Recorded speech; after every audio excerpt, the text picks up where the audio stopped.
Doctor Siva காணொலி வாசகர்களுக்கு முதல் நன்றி கலந்த வணக்கத்தை தெரிவித்துக் கொள்கிறேன். புத்தாண்டு பிறக்கின்ற தருவாயில் ஒரு நேர்காணல். மிக பிரபலமான ஒரு அதிகாரி, அதாவது இந்திய ஆட்சி அதிகாரி, அதாவது டைரக்டர் ஞான ராஜசேகரன் என்பவர் அவர்களை இப்போ சந்திக்க போகிறோம். இந்த புத்தாண்டு தருணத்தில் எதிர்காலத்தில் அவருடைய சிந்தனை செயல் எப்படி போகுது அப்படின்னு ஏன்னு கேட்டிங்க அப்படின்னு சொன்னால், இந்த அரசியலும் சினிமா கவர்ச்சியும் கலந்து இருக்கக்கூடிய ஒரு காலகட்டத்தில் இவர் மற்றவங்களைப் போல மணி மேக்கிங் மிஷினாக சினிமாவில் நுழையாத ஒரு மாபெரும் மனிதர், சமூக சீர்திருத்தவாதி, சமூக பொறுப்புள்ள ஒரு அறிஞர், பேச்சாளர், எழுத்தாளர், இயக்குனர், அப்படிப்பட்ட ஒரு சமூக சிந்தனையாளரை இன்று நாம் சந்திப்போம். வணக்கம் சார். வணக்கம்.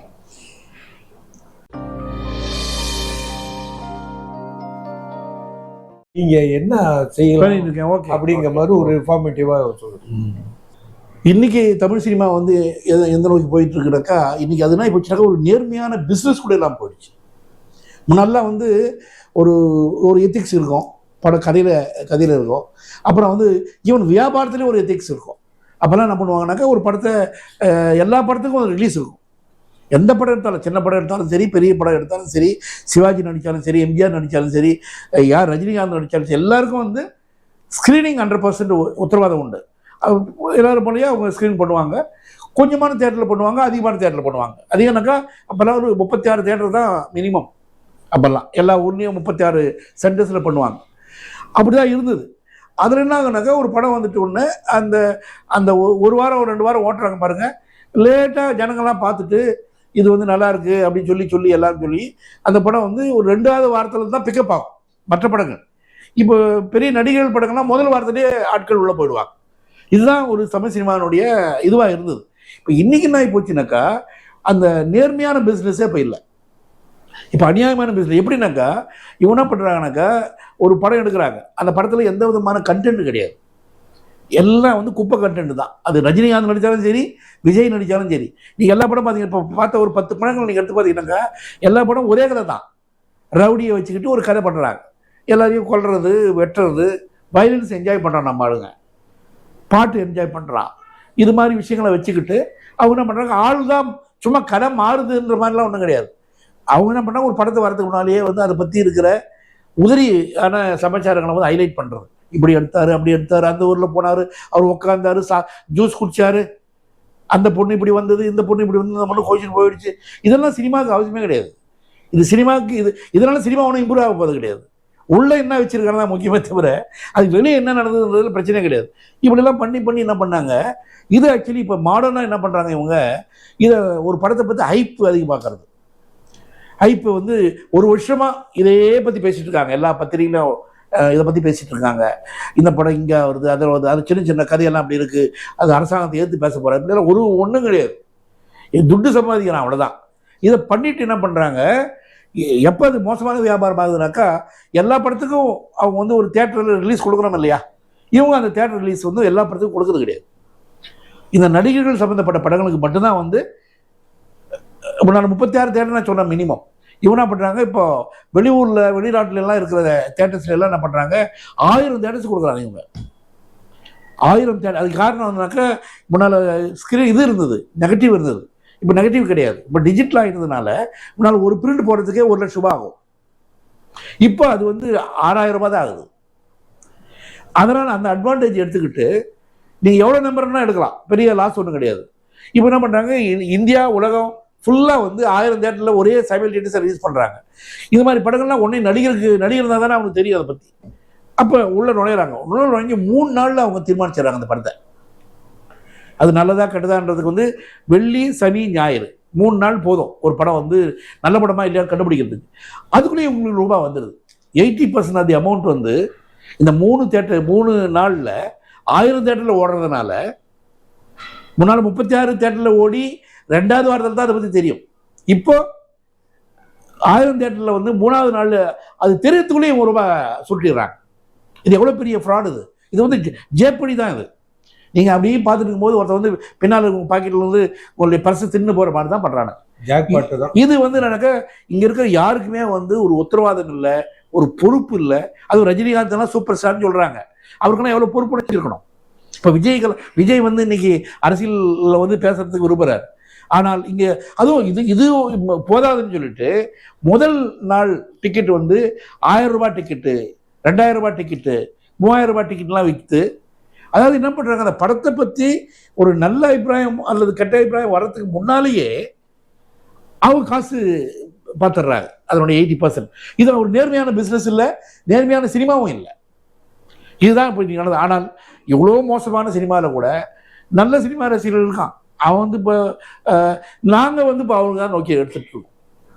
இப்போ நல்ல சினிமா ரசிகர்கள் சின்ன குரூப் இருக்குது, அதில் அந்த குரூப்பை நோக்கி தான் நாங்கள் படம் எடுத்துகிட்டு இருக்கோம்.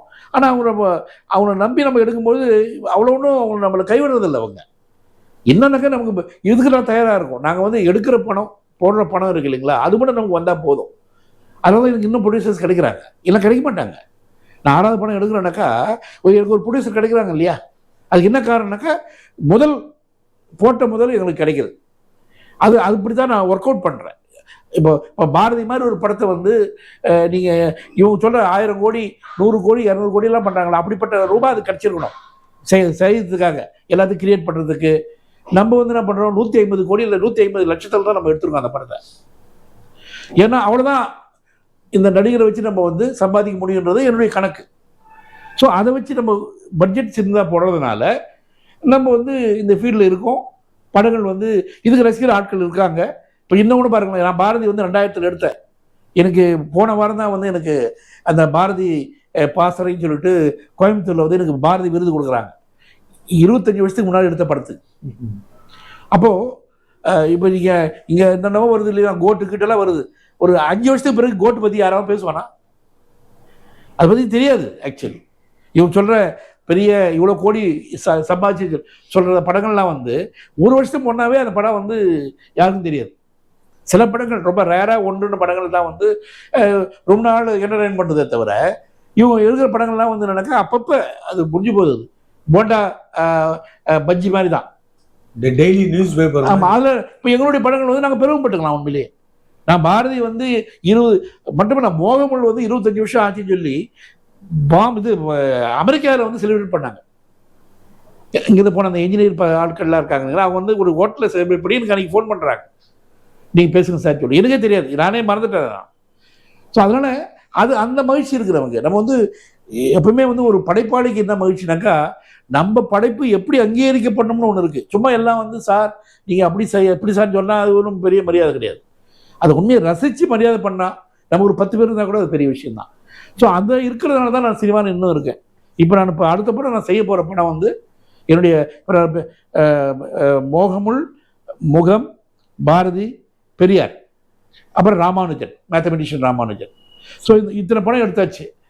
அப்புறம் 5 உணர்வுகள்னு ஒரு படம் எடுத்தேன். அது வந்து சூடாமணியினுடைய கதைகளை வச்சு 5 அதுதான் என்னுடைய 6வது படம். 6 படம் எடுத்திருக்கேன்.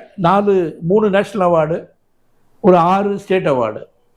எனக்கு ரொம்ப திருப்தி. அதாவது என்னுடைய எந்த படமுமே வந்து இது பண்ணப்படலை. எல்லா படமும் நிற்கிற மாதிரி தான் வந்திருக்கு. வியாபாரம் நல்லா நடந்திருக்குதா இல்லையான்றது 2வது பட்சம். மக்கள் அங்கீகரிச்சிருக்காங்க ஏதோ ஒரு விதத்தில் அப்படின்னு தான். ஸோ அதனால் அதுக்கு ரொம்ப திருப்தியான ஒரு சினிமா வாழ்க்கை தான். எனக்கு எப்படி ஐஏஎஸ் ஒரு திருப்தியான வாழ்க்கையோ அதே மாதிரி தான் எனக்கு சினிமாவும் திருப்தியான வாழ்க்கை தான். எனக்கு ஒன்றும் அதில் வந்து இதுக்கு இங்கேயும் நான் நேர்மையாக தான் இருந்திருக்கேன். இப்போ அதனால தான் ப்ரொடியூசர்ஸ் திரும்பி வராங்க நம்மக்கிட்ட. இங்கே நான் சினிமாவுக்கு பின்னால் இருக்கிற ஒரு கேரக்டர் இருக்குது எல்லாருக்கும். அது ரொம்ப பேர் அதை காப்பாற்றுறதே கிடையாது, ரொம்ப கேவலமாக பிஹேவ் பண்ணுறாங்க. அதனால் அவங்களுக்கு வந்து திருப்தியெல்லாம் வர்றது ஆளுங்க கம்மியாக இருக்காங்க. இப்போ எனக்கு வந்து அந்த ஒரு நேர்மை கடைப்பிடிக்கிறதுனால எனக்கு ப்ரொடியூசர்ஸ் வராங்க. எனக்கு அது மகிழ்ச்சி தான். இப்போ நான் செய்ய போகிற படம் நான் கரெக்டாக இருந்தபொழுது ஒரு 17 ஆதிவாசி குடும்பங்களினுடைய அவங்கள வந்து ஒரு டேம் கட்டும்பொழுது அங்கேருந்து துரத்தி விட்டாங்க அவங்கள, ஒன்றுமே காம்பன்சேஷன் கொடுக்காம. ஸோ ஆல்மோஸ்ட் 76ல் அவனை அங்கேருந்து துரத்துனாங்க. நாங்கள் 91ல் கலெக்டராக போகிறேன். ஸோ 91ல் ஆல்மோஸ்ட் 15 வருஷம். 15 வருஷத்துக்கு பிறகு எல்லாரும் அவங்கள வந்து யாரும் வந்து அவங்க சொல்கிறத நம்ப மாட்டேங்கிறாங்க. கவர்மெண்ட் எங்களுக்கு 1 ஏக்கர் ஒரு வீடு கட்டித்தரதா சொன்னாங்க, அப்படின்னு அவங்க சொல்கிறாங்களே ஒழிய கவர்மெண்ட்டோ ஃபைலோ எம்எல்ஏவோ யாரும் வந்து அவங்களுக்கு எதிராக இருக்காங்க, சிஎம் கூட. அப்படிப்பட்ட சமயத்தில் வந்து நான் எப்படி அவங்களுக்கு வந்து அதை வாங்கி கொடுத்தேன்றது தான் கதை. அருமையானது இது. அதுதான் வந்து இப்போ பாப்புலரான, அதுதான் வந்து நான் இப்போ செய்ய போகிற படம். அதுக்கான ஏற்பாடுகளை தான் நான் இப்போ இருக்கேன். முடிவாக ஒரு விஷயம் உங்கள்கிட்ட, இப்போ பேரெல்லாம் வந்து பார்த்தா லியோ, கேம் சேஞ்சர் இப்படியெல்லாம் வருத தமிழோட ஐடென்டிட்டியே போய், அதை பற்றி உங்களுடைய கருத்து? அது ஓகே சார். ஆனால் வந்து என்னென்னா அதே மாதிரி அது வந்து ஒரு கட்டுப்பாடாக போகிறதும் எனக்கு விருப்பம் இல்லை. அதாவது அவங்க ஜெனியூனாகவே வந்து எல்லாரும் ஒரு தமிழ் படம் எடுக்கிறோம், தமிழில் தலைப்பு வைக்கிறோன்றது வந்து ஒரு ஜெனியூனான ஒரு விஷயம் அது. ஆனால் நீங்கள் அது இப்போ கலைஞர் என்ன பண்ணார், இவங்களுக்கு இந்த இதை லிங்க் பண்ணார் கூட, நீங்கள் அப்படி தலைப்பு வச்சுனா தான் நீங்கள் அதுவும் தப்பாக தான் போச்சு.